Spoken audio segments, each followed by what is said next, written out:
Once upon a time, a little girl without a home asked a millionaire to fix her toy, the last gift from her father. When he discovered the truth, he broke down in tears. Secrets came to light, and their lives changed forever. A story that will touch your heart. Subscribe to the channel, give it a thumbs up, and comment on where you are watching from. Chapter 1. The Broken Horse. The light drizzle of June transformed the streets of Midtown Manhattan into a grey watercolor, where the mirrored skyscrapers reflected the heavy sky of New York City. Richard Adams adjusted the collar of his Italian wool overcoat while hurriedly walking down the sidewalk of John Street, his English leather shoes tapping a precise rhythm against the wet concrete. At 45, he was the kind of man that other executives admired from a distance. Broad shoulders shaped by tailored suits, perfectly combed grey hair, and a piercing gaze that seemed to calculate the value of every square foot he passed. Richard had built his real estate empire brick by brick, contract by contract, always keeping a safe distance between his heart and business. His office on the 18th floor of the commercial building that bore his name was a sanctuary of glass and steel, where plants were banned for being unpredictable and personal photographs were non-existent for being unnecessary. Every morning followed the same ritual: black coffee without sugar at 7 sharp, reviewing financial reports until 8, and consecutive meetings until dusk. On that particular morning, as he approached the entrance of Adams and Associates, something interrupted his meticulously calculated routine. A soft sob, almost imperceptible amidst the morning traffic noise, slowed his steps. There, huddled by the ornamental plant bed that decorated the building's entrance, was a girl. She couldn't have been more than 6 or 7 years old, dressed in a faded pink sweatshirt that clearly belonged to someone larger, and patched jeans at the knees. Her brown hair was tied in a messy ponytail, with strands escaping and sticking to her tear-streaked little face. But what caught Richard's attention the most was the object she held against her chest, as if it were the last treasure in the world. It was a wooden horse, clearly handmade, painted in colors that must have once been vibrant: turquoise in the mane, crimson on the body, golden yellow on the hooves.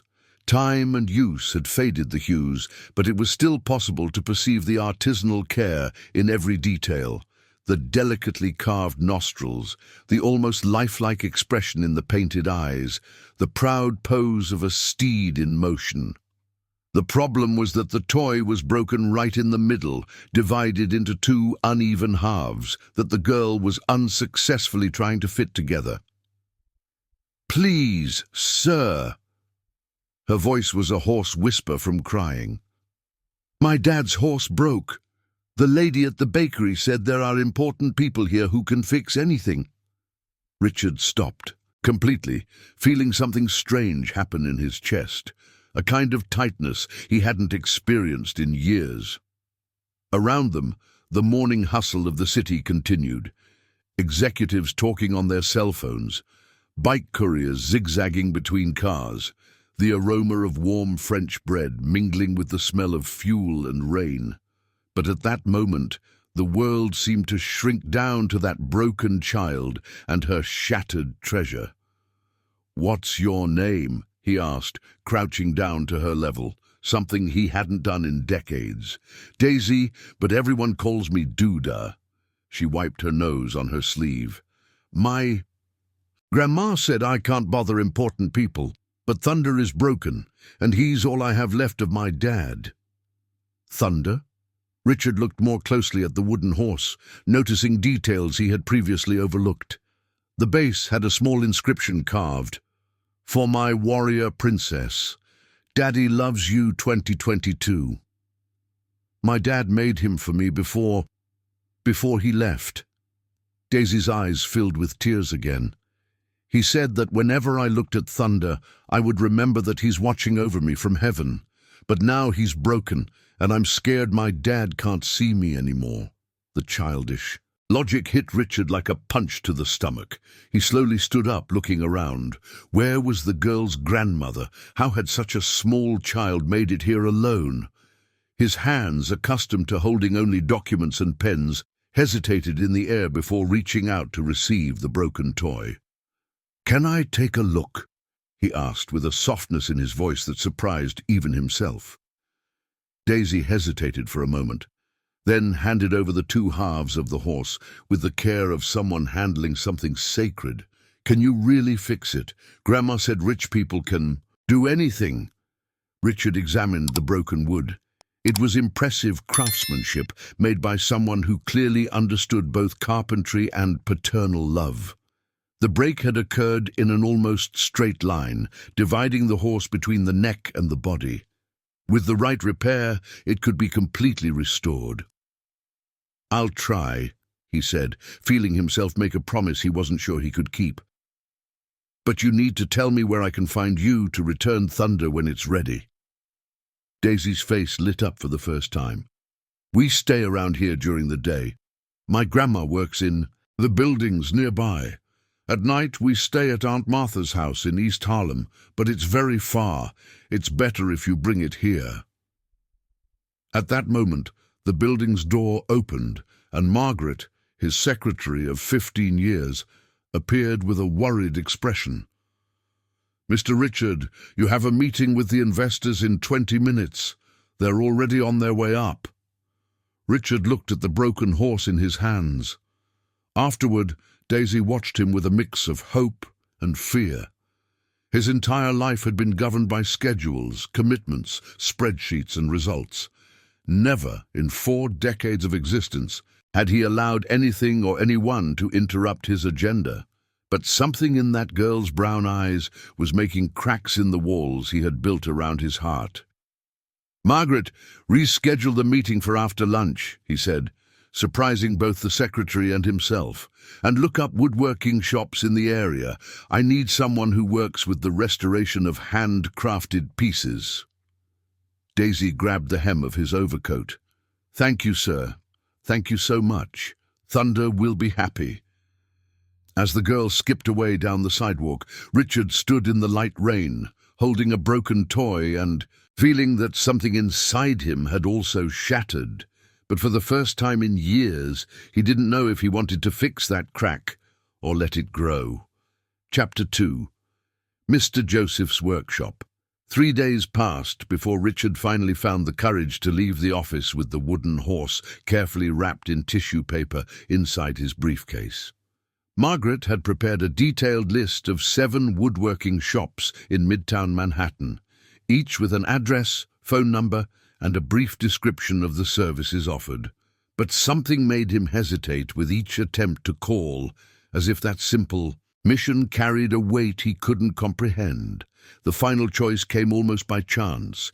During a meeting with investors in downtown, Richard spotted through the restaurant window a small wooden sign hanging on a side street in Little Italy. Joseph Martinelli, handcrafted woodworking since 1952. There was something about the simplicity of those hand-painted words that attracted him more than the digital addresses and professional websites on his list. The Street of the English was one of those small arteries that seemed to have stopped in time, squeezed between modern buildings like a stubborn reminder of what New York City had been decades ago. Low houses with colorful facades bravely resisted real estate speculation, and the smell of tomato sauce and basil wafted from the open kitchens of family restaurants. Mr. Joseph's workshop occupied the ground floor of a brick townhouse with a solid wooden door painted dark green and 2 windows protected by handmade bars that looked more like works of art. Through the dusty glass, Richard caught a glimpse of benches filled with old tools, shelves crammed with pieces of wood of different shades and textures, and the hunched silhouette of a man working intently on a piece. The brass bell hanging on the door announced his entrance with a soft, melodious sound. The atmosphere enveloped him immediately. The smell of wood glue mixed with varnish, golden sawdust scattered across the burnt cement floor, and that special light that only exists in spaces where people have been creating things with their hands for a long time. "Buongiorno, signore," said a hoarse voice with an Italian accent still perceptible after decades in America. Joseph Martinelli lifted his head from the piece he was working on, a piece of furniture that looked like an old dresser in the process of restoration. He must have been in his 70s, with completely white hair tied back in a ponytail, a neatly trimmed beard, and hands marked by decades of manual labor. He wore a leather apron over a faded plaid shirt, and his blue eyes sparkled with that curiosity characteristic of someone who has spent a lifetime learning new things. "Good afternoon," Richard replied, feeling strangely out of place in that environment. "I would like to know if you restore toys." Joseph wiped his hands on the apron and approached. "Che tipo di giocattolo?" "What kind of toy?" With almost reverential care, Richard took the two halves of the wooden horse from his briefcase. Joseph took the pieces with experienced hands, slowly turning them, examining the wood, the paint, the details of the carving. "Madonna mia," he murmured, and his face transformed completely. "This horse, I know this work." "How so, you know it?" Richard felt his heart race. Joseph walked over to one of the benches and turned on a lamp with a magnifying glass. "Look here, sir. The wood is mahogany, very good quality. The carving, look how the mane was made, one by one, with a number 3 chisel. And this painting technique, with marine varnish on top for protection, this is not amateur work." The carpenter picked up one of the pieces and pointed out small details that Richard hadn't noticed before. The realistic texture of the hooves, the almost human expression in the animal's eyes, the dynamic posture that suggested movement even in stillness. "This horse was made by someone who attended my classes," Joseph continued, with a mix of pride and melancholy in his voice. "On Saturday mornings, I give free classes for people in the neighborhood. Fathers who want to make toys for their children. Young people who want to learn a trade, sometimes even retired businessmen who discover the joy of working with their hands." "And do you remember who made this horse?" Joseph fell silent for a long moment, moving the two halves of the piece as if trying to assemble a puzzle of memory. It was a young man, maybe around 30 years old, very thin, always with a cough that wouldn't go away. He came every Saturday for a few months last year. He worked only on this project, with great care, much love. He said it was for his little daughter who loved horses. Richard felt a knot in his stomach. Does he still come to the classes?" "No, sir, he stopped coming at the end of last year. I always worry when students disappear like that, you know. Sometimes it's because they lost interest. Sometimes—" Joseph paused significantly. "Sometimes life gets complicated." The silence stretched between the two men, punctuated only by the distant noise of traffic and the rhythmic ticking of an old wall clock. Richard looked around the workshop, observing the organized tools, with military precision, the ongoing projects, the photographs on the wall showing Joseph with different generations of students. "Can you restore the horse?" he finally asked. "Of course I can." Joseph smiled, and his genuine joy lit up the entire room. "Va bene, it will be a pleasure to restore the work of one of my boys. But tell me, sir, how did this horse come into your hands?" Richard hesitated. How to explain the encounter with Daisy without sounding like a crazy person or an opportunist?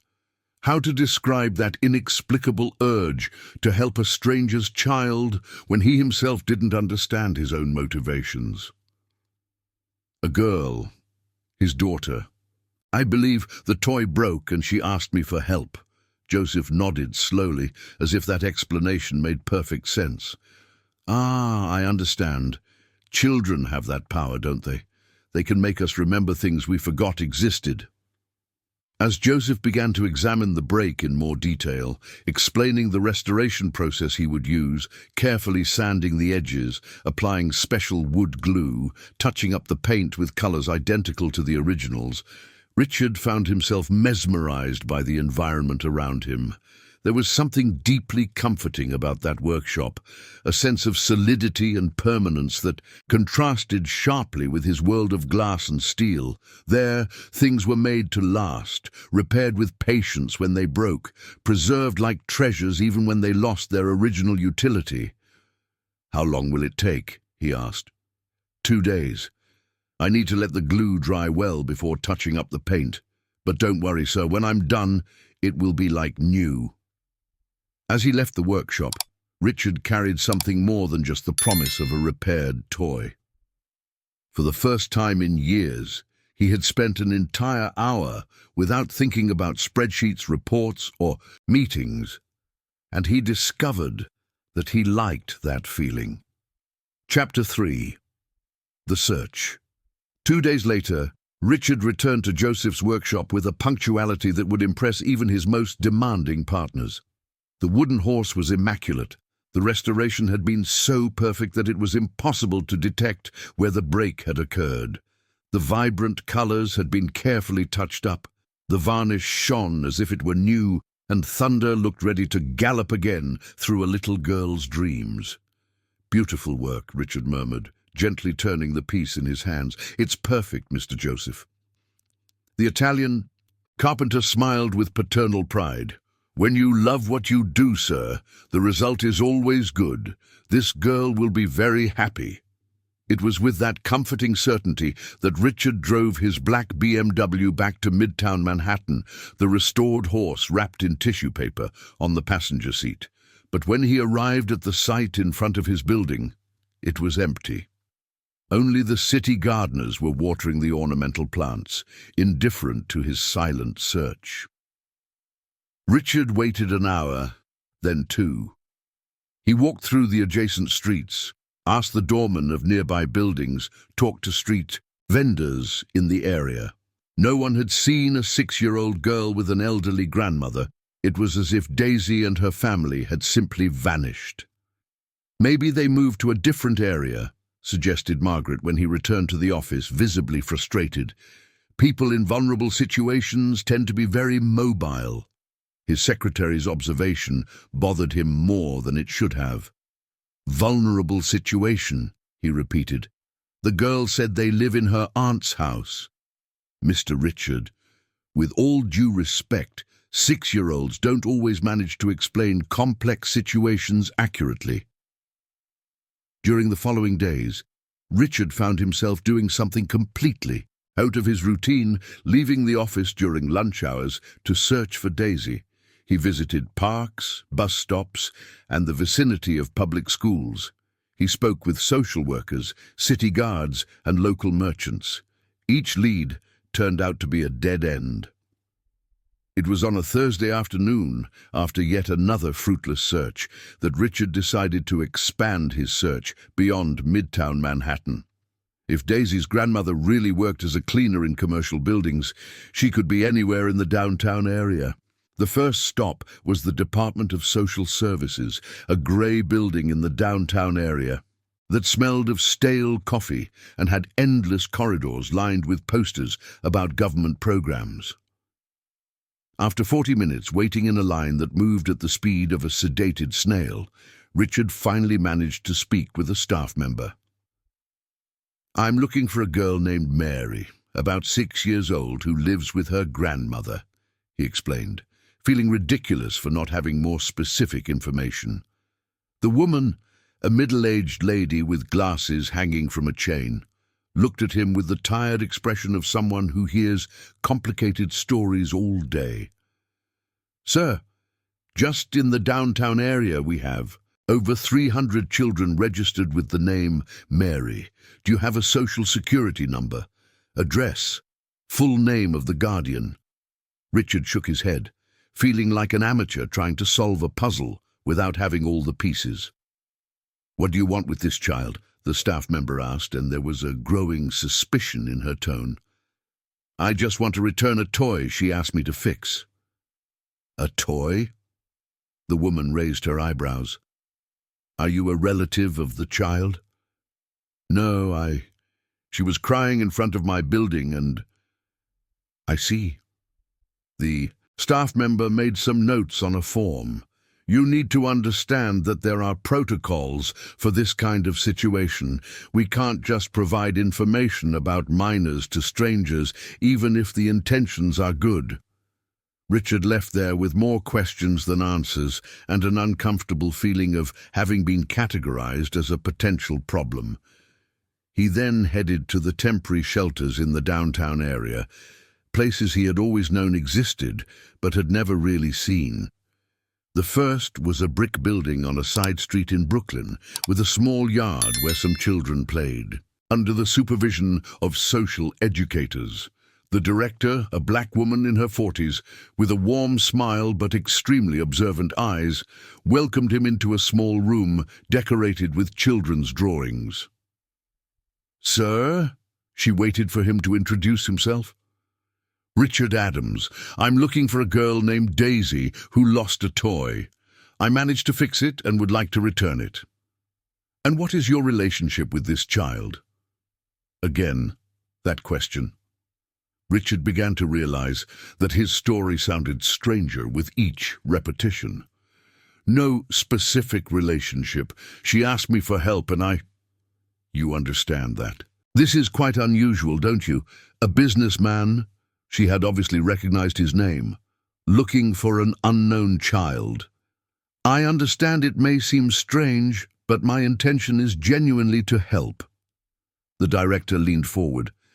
"Mr. Adams, may I ask you a direct question? What really motivated you to seek out this girl? Because frankly, it's not common for people in your social position to get involved this way with children in vulnerable situations." The question hit him like a punch to the stomach.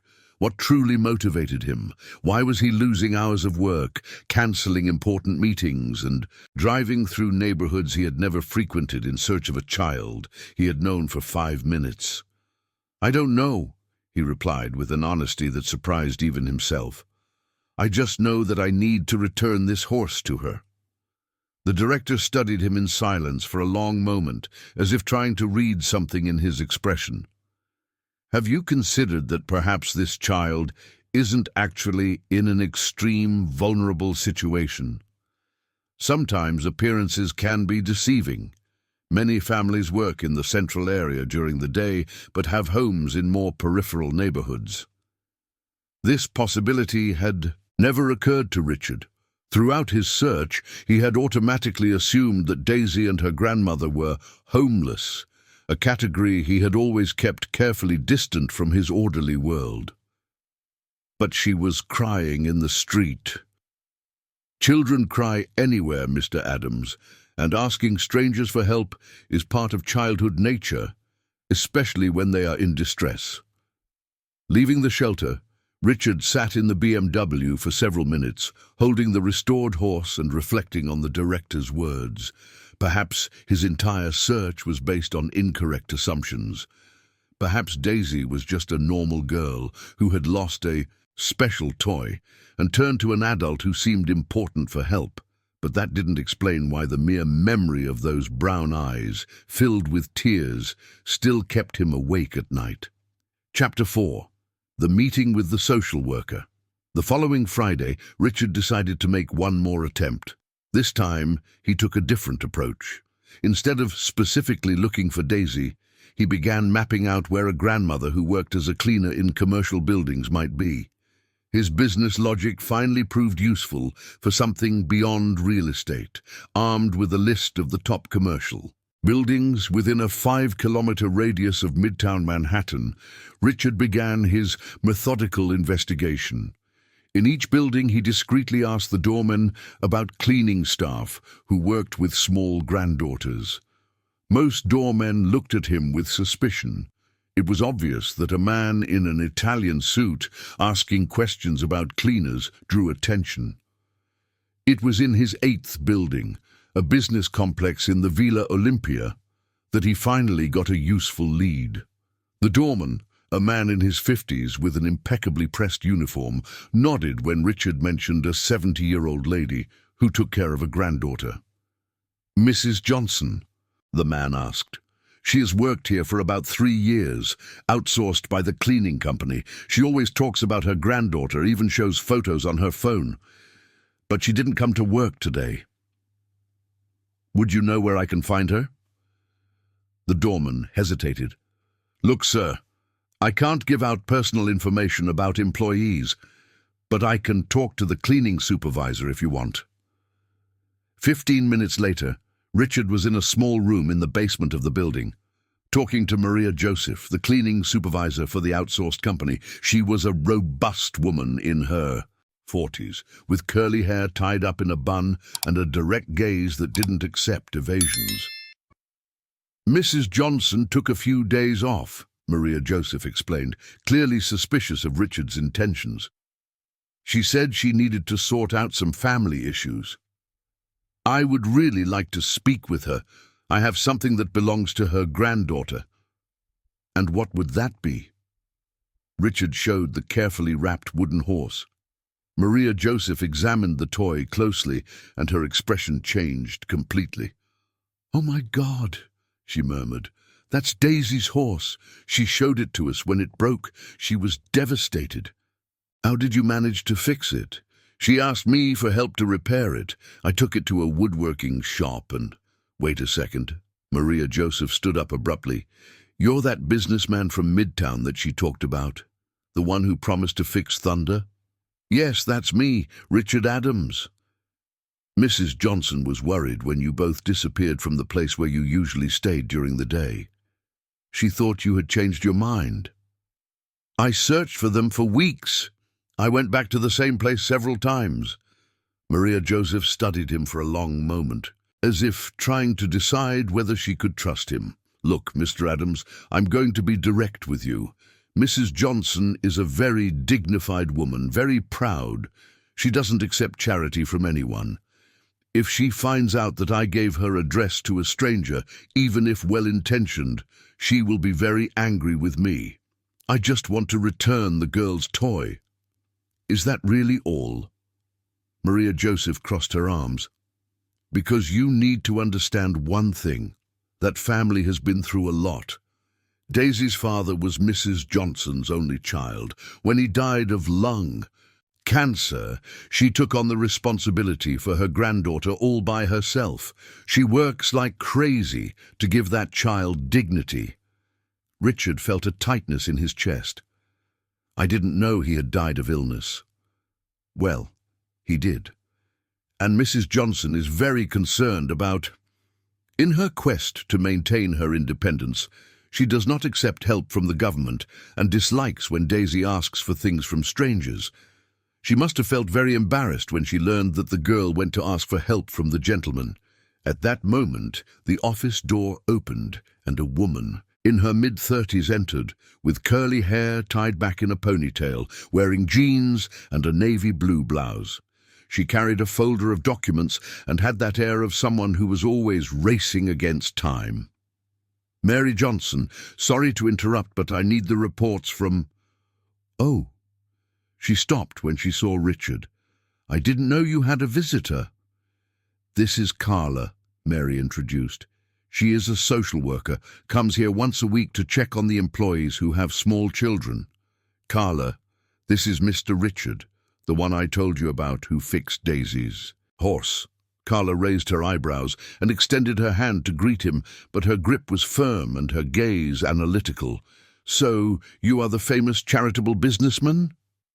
There was a hint of irony in her voice.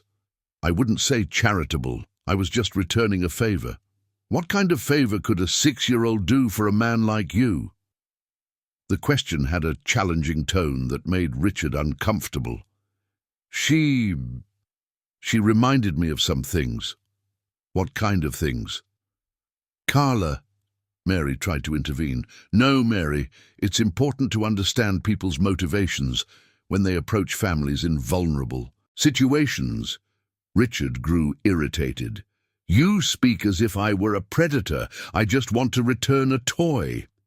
"And then," Carla crossed her arms, "what do you expect to happen after returning the toy? That Mrs. Johnson and Daisy will be eternally grateful, that they will feel indebted to you?" "I expect nothing." Everyone expects something, Mr. Richard. The question is to be honest about those expectations. The tense silence was broken by Mary. Guys, let's take it easy. Carla, Mr. Richard seems to be a good faith person, and Mr. Richard, Carla is right to be cautious. We see a lot of exploiters around here. Carla sighed and slightly relaxed her posture. I'm sorry if I was too direct, Mr. Richard, but in my work, I see many people who think they can save poor families as if they were personal projects, and that ends up hurting more than helping. I understand your concern, Richard replied, trying to keep his voice calm, but I genuinely just want to return this horse to the girl. After that, everyone goes on with their lives. Carla observed him for a long moment, as if trying to read his true intentions. All right, she finally said. I'll talk to Mrs. Johnson. If she wants to receive the toy, I'll arrange a meeting in a neutral location, but with one condition: I will be present. Why? Because that is my job, to protect families like theirs from people like you. People like me. People who have power and money and think that qualifies them to interfere in the lives of others, even with good intentions. Chapter 5. The Reveal at the Park. The meeting was scheduled for the following Saturday at 10 in the morning at Central Park. Carla had specifically chosen the playground near the Afro-Brazil Museum, a public, busy place where Daisy would feel comfortable and where any tension between the adults could be eased by the presence of other families. Richard arrived 15 minutes early, wearing jeans and a polo shirt, a conscious effort to appear less intimidating than in his executive suits. He carried the wooden horse in a brown paper bag, along with a card where he had written a simple, "Thank you for teaching me something new. R.A." The park was full of families enjoying the sunny July Saturday. Children ran between the playground equipment. Parents pushed swings, and grandparents sat on benches watching the activity with patient smiles. It was a world Richard only knew in passing. He had always been the type of man who worked on Saturdays. Carla arrived promptly at 10 o'clock, accompanied by a short woman with grey hair tied in a simple bun. Mrs. Johnson had a face marked by time and work, but her brown eyes shone with unyielding dignity. She wore a carefully pressed floral blouse and navy blue dress pants, clearly her best clothes. "Mr. Richard," Carla made the formal introductions. "This is Mrs. Johnson." "Nice to meet you, Mrs. Johnson." Richard extended his hand, which was met with a firm yet cautious handshake. "Daisy is on her way," Mrs. Johnson said, pointing to a girl running towards them from the parking lot. When Daisy saw him, her face lit up completely.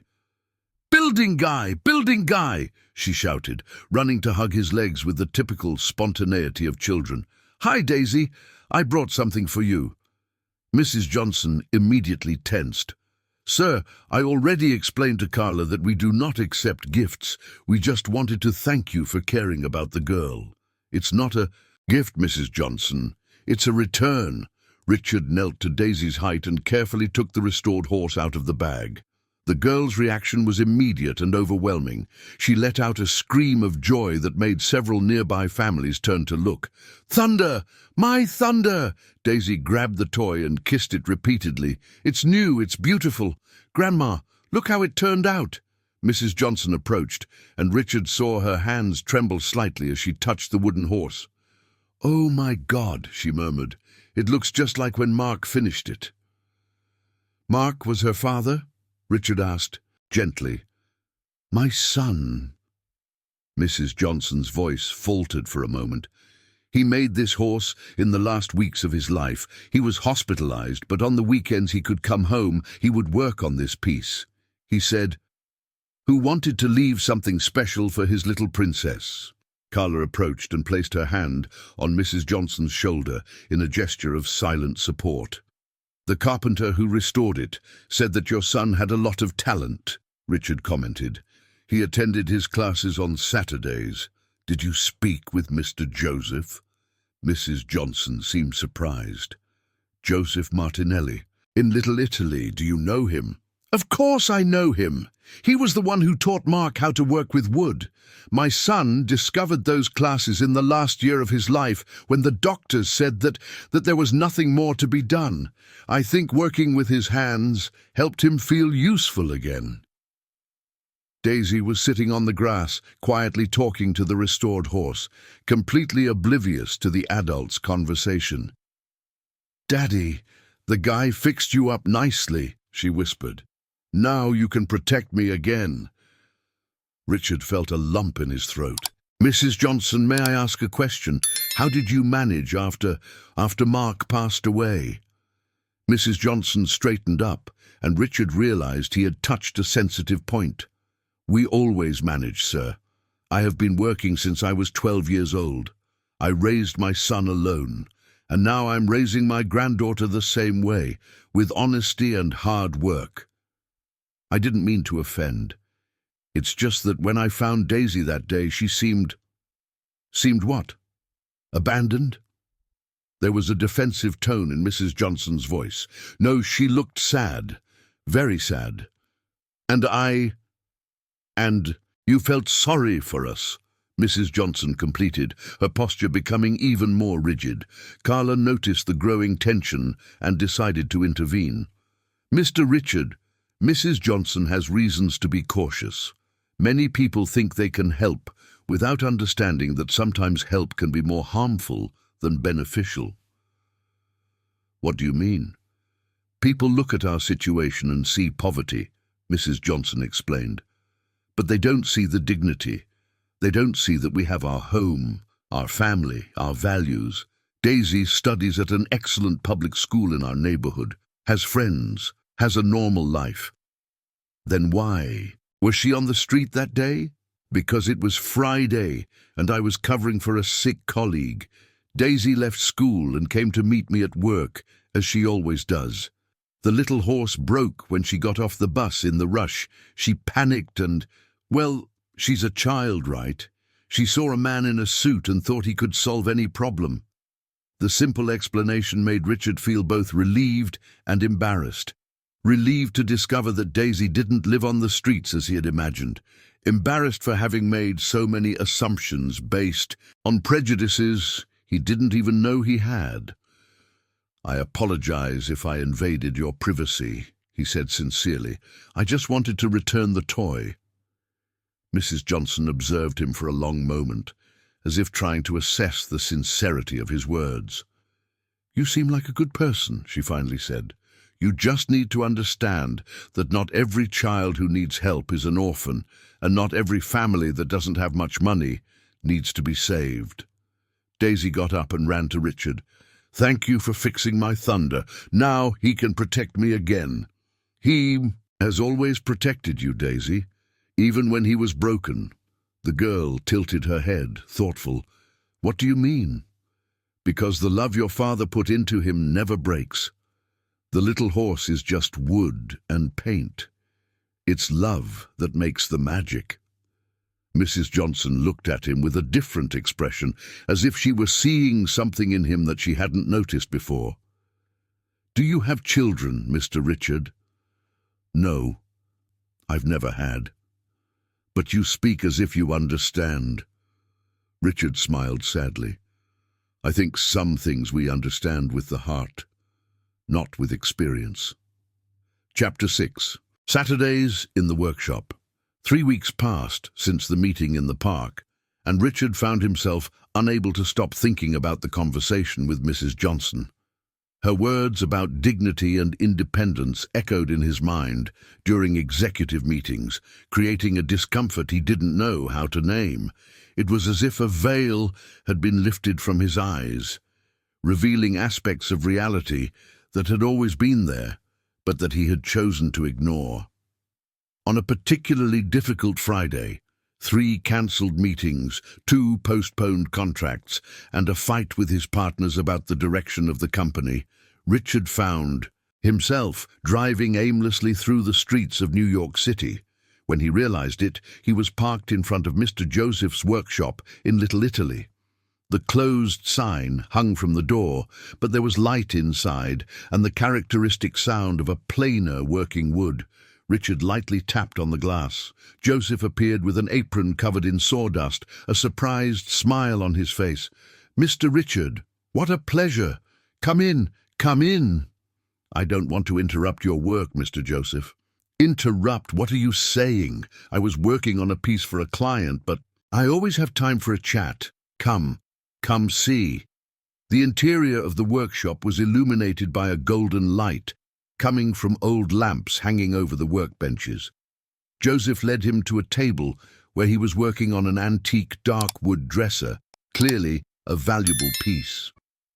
"It's beautiful," Richard commented, running his fingers over the smooth surface. "Mahogany over 100 years old. The family brought it to restore because it belonged to their grandmother. Some things shouldn't be thrown away, right? They should be repaired, preserved, and passed on." There was something in the carpenter's simple philosophy that touched Richard in an unexpected way. "Mr. Joseph, may I ask a question? How do those classes you teach on Saturdays work?" The Italian's eyes lit up. "Ah, the lessons. It's very simple. Every Saturday morning from 8 to 12, anyone who wants to learn comes here. I don't charge anything, I just ask them to bring the wood. I teach the basics, how to hold the tools, how to respect the grain of the wood, how to have patience with the work of the hands." "And do many people come?" "It depends on the season. In winter, more people. In summer, less. But Ricardo Almeida had become a regular at Mr. Giuseppe's woodworking classes. His hands, once soft and well-groomed, now displayed small calluses and scars, marks he proudly observed during executive meetings. Like secret medals of a double life, he was learning to live. On that particular Saturday, the eve of Children's Day, the workshop had a special atmosphere. Several students were finishing projects for their children and grandchildren. Mr. Anthony was putting the finishing touches on a dollhouse, Carlos was carving a wooden toy car, and Mrs. Martha was delicately painting a handcrafted puzzle. "Mr. Giuseppe," Ricardo asked while sanding a small shelf he had started 3 weeks ago, "do you keep things from former students who stopped coming?" The carpenter paused, sharpening a chisel, and looked at him with curiosity. "Why do you ask?" "I was thinking about Mark, the father of the girl with the horse. You said he attended classes last year." Giuseppe nodded slowly. "Ah, yes, the poor boy. Mark was very dedicated, very meticulous. He always arrived early and left last." He fell silent for a moment, as if deciding something. "Come with me, Mr. Ricardo." Giuseppe led him to the back of the workshop, where there was a small pantry filled with shelves of wood, old tools, and cardboard boxes organized by dates. "When a student stops coming and leaves things behind, I keep them for a year," explained Joseph, searching through the boxes. "After that, I donate or use the wood for other projects. But—" He pulled out a box marked M. Santos, 2022. "I haven't been able to touch Mark's things yet." Richard felt his heart race as Joseph opened the box.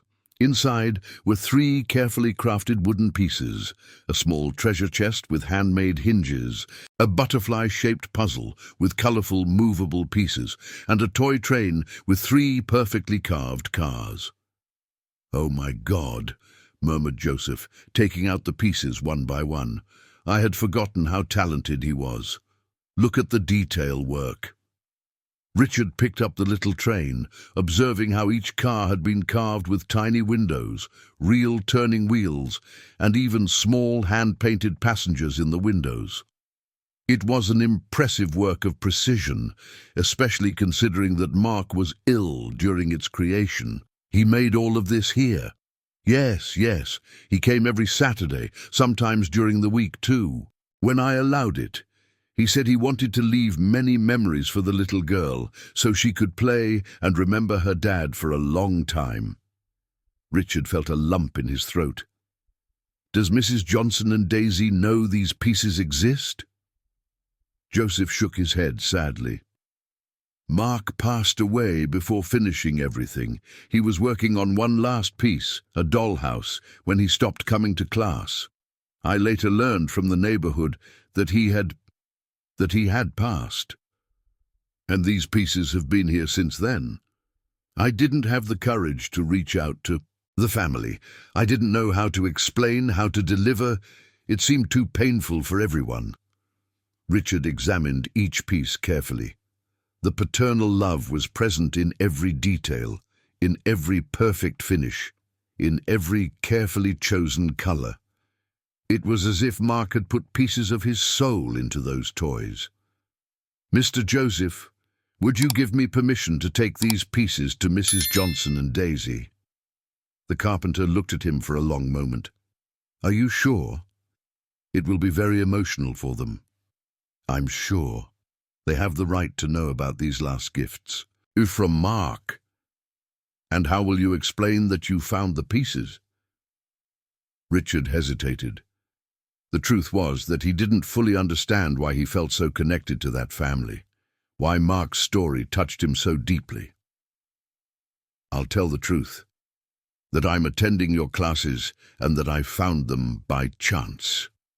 Joseph carefully wrapped each piece in soft cloths before placing them back in the box.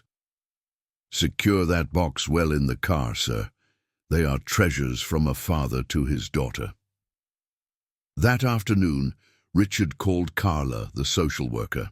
After explaining his discovery in the workshop, he managed to convince her to mediate another meeting with Mrs. Johnson and Daisy. "Are you sure you're not getting too involved in this situation?" Carla asked over the phone. "I just want to give them what is rightfully theirs, Carla." "All right, I'll talk to Mrs. Johnson, but Richard, prepare for an intense emotional reaction. Discovering that there are more gifts from her son can be both wonderful and devastating for her." The meeting was scheduled for the following Sunday, Children's Day, at the same square in Central Park where they had met before. Richard arrived early, carrying the box, as if he were transporting dynamite. When he saw Mrs. Johnson and Daisy walking toward the location, accompanied by Carla, Richard felt a mix of nervousness and anticipation. Daisy ran ahead, carrying the restored horse Thunder, which had become her inseparable companion. "Mr. Richard!" the girl shouted, running to hug him. "Look how beautiful my Thunder is! Grandma said today is Children's Day, and that maybe you would want to play in the park with us." Richard smiled, but his gaze turned to Mrs. Johnson, who was watching him with a cautious expression, less hostile than during their first meeting. "Mrs. Johnson," he said, lifting the box, "I have something very important to show you." "What is it this time?" she asked, but there was curiosity in her voice, not irritation. "These are gifts that your son Mark made for Daisy before he passed away. They were kept in Mr. Joseph's workshop." Mrs. Johnson's face changed completely, going from curiosity to shock, then to raw emotion that she tried to control in front of her granddaughter. "What did you say?" she whispered. Richard knelt down and carefully opened the box on the grass. When the 3 pieces were revealed, Mrs. Johnson let out a sob that came from the depths of her soul. Daisy looked at the toys with wide eyes. "Is this from my dad? Is this for me?" "Yes, Princess," Mrs. Johnson managed to say through tears. "Your dad made all of this thinking of you." In the following minutes, as Daisy explored her new treasures with the pure joy of children, Richard watched Mrs. Johnson holding the little train against her chest and crying silently. It was as if she were receiving one last hug from her son. "How did you know this existed?" she asked, when she managed to compose herself. "I didn't know. It was by chance or fate, or maybe your son has a way of taking care of his family, even when he's no longer here." Chapter 8. The Eviction Threat and an Unexpected Revelation. November brought with it an atmosphere of change that Richard began to notice even before Joseph told him about the letter he had received. the cheerful and outgoing Italian carpenter, was visibly downcast that Saturday morning, distractedly fiddling with tools without really working on anything specific. "Mr. Joseph, is something wrong?" Richard asked, noticing that the usual bustle of the workshop felt different. Joseph sighed deeply and pulled a crumpled envelope from his apron pocket. "This arrived on Thursday, sir. A letter from the property owner." Richard unfolded the official document and felt a chill in his stomach as he read the heading, "Contract Termination Notification." The owner was cancelling the office lease with only 60 days' notice, claiming he had sold the land to a construction company that intended to demolish the building to construct a residential complex. 60 days? Richard reread the document, incredulous. Can they do this? "The contract allows it, sir. I always knew this could happen one day. Little Italy is changing very quickly. Rents are rising, and old houses are being torn down to make way for new buildings." Richard continued reading and abruptly stopped at the signature of the construction company responsible for the project. His blood ran cold. Bandeirante Construction Limited, one of his company's main competitors, known for aggressive verticalization projects in historic neighborhoods. "Mr. Joseph, have you tried negotiating with the owner, offering a higher rent?" The carpenter laughed bitterly. "Sir Richard, they offered $3 million for the land. I can't compete with that. And even if I could, for what? In 2 years, other buyers will come in offering $6 million, then 12. Around them, the other students in Saturday classes worked in silence, but it was obvious that everyone was worried. Mrs. Johnson had stopped painting her project, Carlos held a piece of wood without cutting anything, and Fernando looked at his hands as if they had lost their purpose. "And you all?" Richard asked, addressing the group. "What will you do when the workshop closes?" "I don't know," Julia replied sadly. "I guess we'll look for another place. But it won't be the same. Here, we've created a family." "Mr. Joseph is not just a teacher," explained Mr. Antonio. "He is like a father to all of us. And this place has a soul, you know. It has history, it has memory." Richard spent the rest of that morning in growing agitation. While finishing a picture frame he had started 2 weeks earlier, his mind worked furiously on possible solutions. As a businessman, he knew the real estate market in New York City well. As someone who had found refuge in that workshop, he understood what losing it would mean. After class, instead of going straight home as he always did on Saturdays, Richard decided to take a walk through Little Italy. He wanted to better understand the dynamics of transformation that Joseph had mentioned. What he saw deeply unsettled him. On several corners, there were "for sale" or "for rent" signs, many already marked by real estate agencies specializing in large developments. Old houses with historic facades shared space with skyscrapers under construction. The traditional smell of family-run restaurants competed with the noise of jackhammers and concrete mixers. It was during one of these reflective walks that Richard decided to visit Carla at the office where she handled social cases.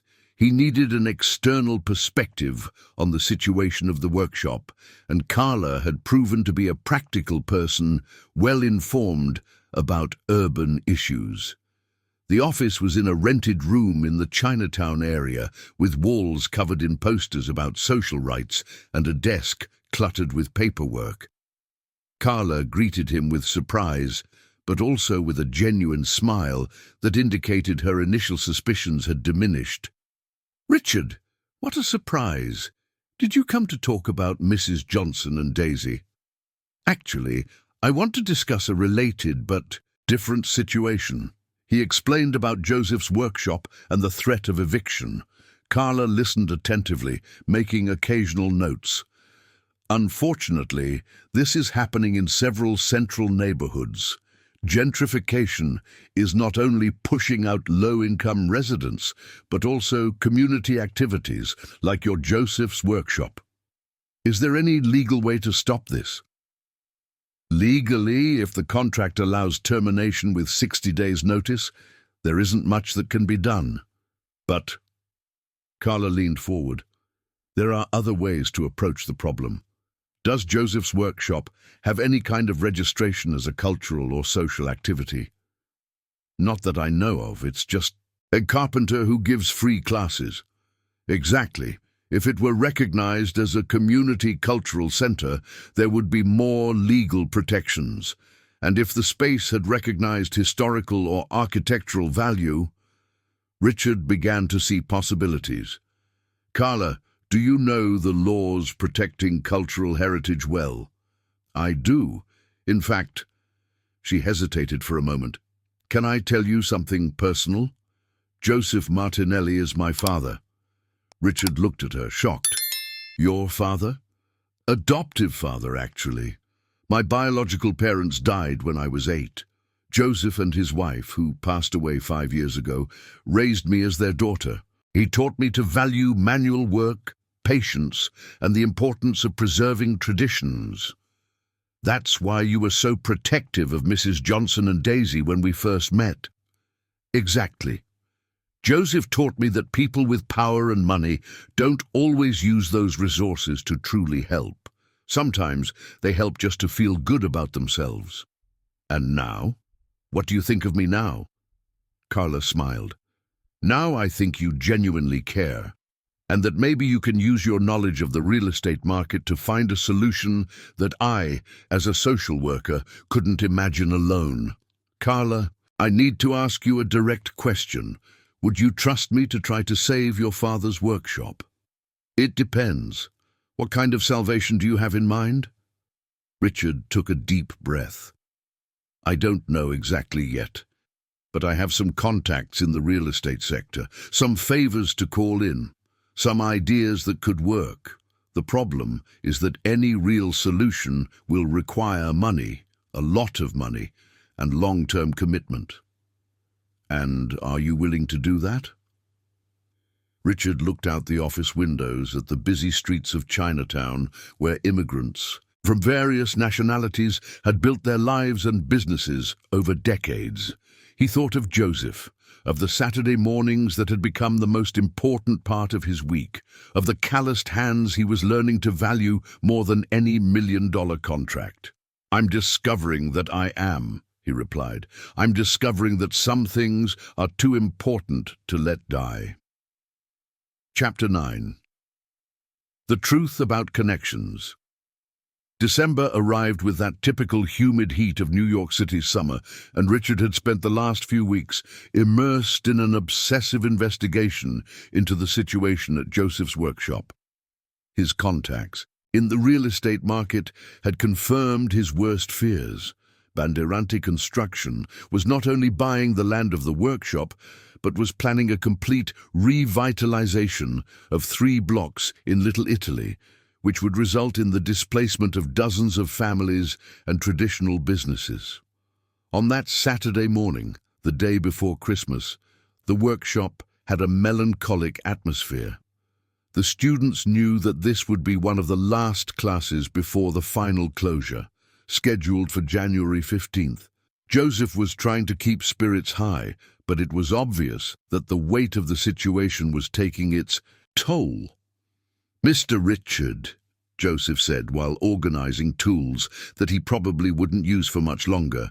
You've been very quiet lately. Is everything all right? I've been thinking a lot about the situation, Mr. Joseph, and I have some news. But first, I need to show you something. Richard pulled out a series of documents from his briefcase that he had obtained through his contacts at the City Hall. I got a copy of the Bandeirante construction project for this area. It's worse than we imagined. Joseph examined the blueprints with an increasingly grim expression.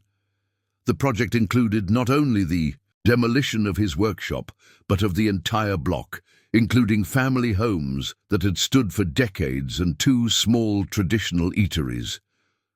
Oh my God, they're going to destroy everything. Not just that, Richard continued, pulling out another document. I found out that the city has approved an urban operation that will displace at least 60 families from this area.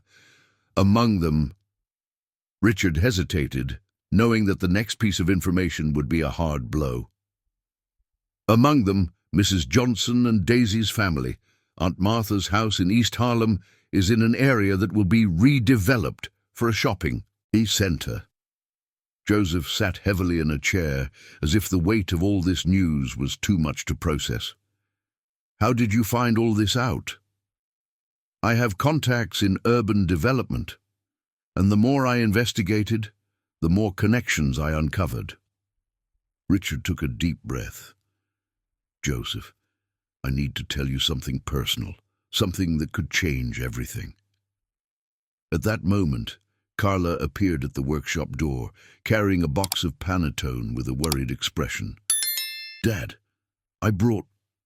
Oh, Richard, you both look like you're at a funeral. Did something happen? Carla, I'm glad you arrived.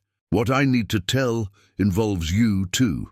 Richard headed to the back of the workshop, where Joseph kept personal items in an old cabinet. Mr. Joseph, do you remember telling me that you kept some personal things from Mark besides the toys we found? Yes, some letters, documents he forgot here. Could you show me those letters? Joseph hesitated. They're very personal things, sir. Please, trust me. Reluctantly, Joseph opened a drawer in the cabinet and took out a yellowed envelope containing some handwritten pages and old photographs. Richard examined them carefully, and his face gradually paled. Oh, my God, he murmured. What is it? Carla asked, approaching. Richard lifted one of the photographs, a black and white image of a man in his 30s embracing a young woman in front of a simple house. On the back, someone had written, Mark and Concession, 1995. I know this photo. What do you mean you know it? Joseph frowned. With trembling hands, Richard took out a small yellowed photograph from his wallet that he always carried, but rarely looked at. It was almost identical to the first, but it showed an older man with the same young woman.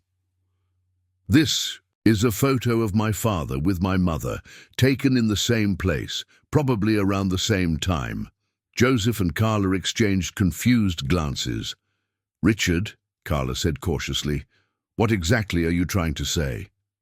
Richard compared the two photographs side by side. The men had very similar features, the same jawline, the same eye shape, the same crooked smile. I'm saying that... His voice faltered for a moment. I'm saying that Mark might have been my half-brother. The silence that followed was so thick it could be cut with a knife. Joseph sat down again, running his hands through his white hair. But how is that possible? Carla asked. My father, Robert Adams, had many relationships before marrying my mother. Let's say he was a complicated person. He died when I was 15, and he never told me about other children, but I always knew it was possible. Richard picked up one of the handwritten letters that Mark had left and immediately recognized the handwriting, identical to some notes his father used to make. This handwriting, it's just like my father's. Joseph flipped through the other letters and pointed to a specific paragraph. Here Mark writes about a wealthy brother he never met, who lives in Midtown Manhattan and has a construction company. He knew about you, sir. Richard felt as if the ground had collapsed beneath his feet. He knew. It seems so. In these letters, he talks about wanting to find you one day, but being afraid of rejection. He talks about wanting Daisy to meet her uncle, but not knowing how to make the first contact. Carla stepped closer and placed her hand on Richard's shoulder. Are you saying that Daisy is your niece? It seems so. Richard looked again. At the photographs, the letters, all the clues that now made sense. When she came to me that day, crying about the broken horse, it wasn't a coincidence. It was destiny. Or maybe it was Mark finding a way to connect us. Joseph stood up and hugged Richard tightly. Well, sir, then you are family, familia. But that means... Carla began to process the implications. That means you have legal responsibilities to Mrs. Johnson and Daisy, and that also means... That means I can't let them be kicked out of their homes, Richard finished, a new determination shining in his eyes. And I can't let that happen. Let them destroy the place where my brother learned to express his love for his daughter. For the first time in weeks, Joseph smiled genuinely. So, family, what are we going to do? Richard looked around the workshop, at the tools that had taught his hands to create, at the unfinished projects that represented dreams and hopes, at the space that had become a refuge for people like him, seeking meaning beyond money. We will fight, he said simply. We will fight like a family fights. Chapter 10. The Complete. Transformation, August 2024. 1 year and 2 months after the first meeting with Daisy on the sidewalk of Midtown Manhattan, Richard was sitting in the garden of his home, which was no longer the cold, impersonal apartment it once was, but a single-story house in Little Italy, just 2 blocks from Joseph's workshop. His hands, now permanently marked by the calluses of woodworking, held a cup of coffee as he watched Daisy play in the yard with Thunder and all the other wooden horses he had learned to carve. The girl, now 7 years old, ran among the fruit, trees he had planted, creating elaborate adventures where her wooden horses saved princesses and explored magical kingdoms. Her crystal-clear laughter echoed through the morning air, blending with the distant sound of tools in the workshop and the aroma of homemade bread that Mrs. Johnson was preparing in the kitchen. "Uncle Richard!" Daisy shouted, running towards him with Thunder in her hands. "Look what Thunder told me today!"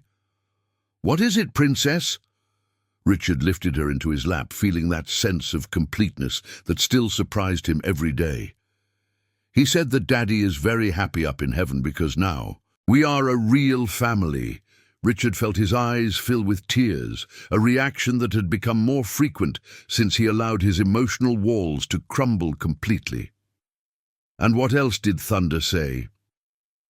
"That you are the best uncle in the world, and that he really likes our new house." The new house had been one of the most radical decisions of Richard's life. After discovering his family connection with Mark and Daisy, and after months of battling the real estate speculation threatening Little Italy, he had sold his luxurious apartment and used the money to buy and restore a historic house in the heart of the neighborhood. More than a change of address, it had been a complete shift in life philosophy. The house had 3 bedrooms, one for him, one for Mrs. Johnson, who had officially become part of the family, and one entirely decorated with wooden horses for Daisy. It also had a small workshop in the back, where Richard practiced woodworking and where Daisy was learning the first steps of the art that connected their family. "Good morning, family." Carla appeared in the yard, carrying a folder of documents and wearing the blue dress that Richard had come to love seeing her wear on weekends. The last few months had also transformed their relationship, from initial professional distrust to a solid friendship, and then to something deeper that neither of them had planned, but both had embraced with gratitude. "How were the meetings at City Hall yesterday?" Richard asked, kissing her gently. "Excellent. The Cultural Center project has been officially approved. Joseph's workshop will not only be preserved, but will receive municipal funding for the expansion of community activities." The victory had been complex and cost months of negotiations. Richard had used his business influence in a completely new way, not to maximize profits, but to create solutions that benefited the entire community. In partnership with Carla and other local activists, he had developed a project that transformed Joseph's workshop into an official cultural center, offering not only woodworking classes, but also art workshops, adult literacy classes, and activities for children. "And the construction company?" Mrs. Johnson asked, appearing at the kitchen door with flour-covered hands. They completely changed their plans, Carla replied with satisfaction. Instead of demolishing everything, they will build affordable housing integrated with the preserved historic buildings. Richard managed to convince them that sustainable development is more profitable in the long run. That had been the most challenging part of Richard's personal transformation. He had not completely abandoned the business world, but had redirected his company towards socially responsible urban development. It was less profitable in the short term, but infinitely more personally rewarding. "And you guys?" Carla asked, sitting at the wooden table that Richard had made with his own hands. "How were the preparations for the party?" That weekend, they were organizing the first annual party for the Joseph Martinelli Cultural Center, a celebration that would bring together all past and new students, families benefiting from social projects, and the community at large. It was a way to show that it was possible to preserve traditions while creating space for growth and innovation. "All set," Mrs. Johnson said. "I made snacks for 200 people. Joseph prepared an exhibition with the best works of the students, and the children will present a play about the importance of preserving our memory." Daisy jumped with excitement. "I'm going to play a princess who saves a magical workshop with the help of her flying horse." Richard laughed, recognizing in the girl's creativity echoes of the imagination he himself had rediscovered in recent months. "And what is the moral of the play?" "That families are not just the people who were born together," Daisy replied with the innocent wisdom of children. "Sometimes families are made by people who choose each other and take care of one another." That afternoon, as they prepared the final details for the party, Richard allowed himself to reflect on all the transformations of the past months. He had learned to work with his hands, discovered the satisfaction of creating instead of just accumulating found, a family he never knew existed, and developed a loving relationship based on shared values instead, in social convenience. More importantly, he had learned that vulnerability was not weakness, but rather the only real way to genuinely connect with others. The emotional walls he had built after the losses of his youth had completely crumbled, revealing a man capable of love, sacrifice, and finding purpose in something greater than individual success. As the sun set that August afternoon, painting the New York City sky with hues of orange and pink, Richard was in Joseph's workshop, putting the finishing touches on a new piece, a wooden crib he was making for the baby that Carla was expecting, the result of the love that had blossomed between them in recent months. Daisy entered the workshop carrying Thunder, now accompanied by a whole family of wooden horses sculpted by her uncle. "Uncle Richard," she said, climbing onto the high stool next to the workbench. "Do you think my dad is happy with everything that's happened?" Richard stopped sanding the crib and looked at the girl, his niece, his princess, the child who had completely changed his life by handing him a broken toy on a cold June morning. "I'm sure he is, Daisy. Your dad wanted you to be happy and cared for. And look, you have a grandma who loves you, an uncle who adores you, an Aunt Carla who will teach you to fight for justice, a Grandpa Joseph who will teach you to create beauty with your hands, and soon a little cousin to play with. And Thunder?" she asked, kissing the wooden horse. "Thunder was the messenger who brought our whole family together. He fulfilled the most important mission of his life." Daisy smiled and hugged Richard tightly. "I love you, Uncle. I love you too, Princess, more than all the words can say." That night, when the house finally fell silent and everyone was asleep, Richard stepped out into the backyard and looked up at the stars over New York City. In his hands, he held a small wooden plaque he had engraved to place at the entrance of the workshop. Joseph Martinelli Cultural Center, where wood transforms into dreams and strangers become family. In the pocket of his shirt, close to his heart, he carried the yellowed photo of Mark and Mrs. Johnson he had found in the workshop, No longer a painful reminder of lost connections, but a symbol that true love always finds a way to unite the people who need to be together. The 6-year-old boy who had once lost his parents and built emotional walls to protect himself had finally found his way back home. And home, he discovered, was not a physical place, but rather the feeling of completely belonging to people who loved him just as he was.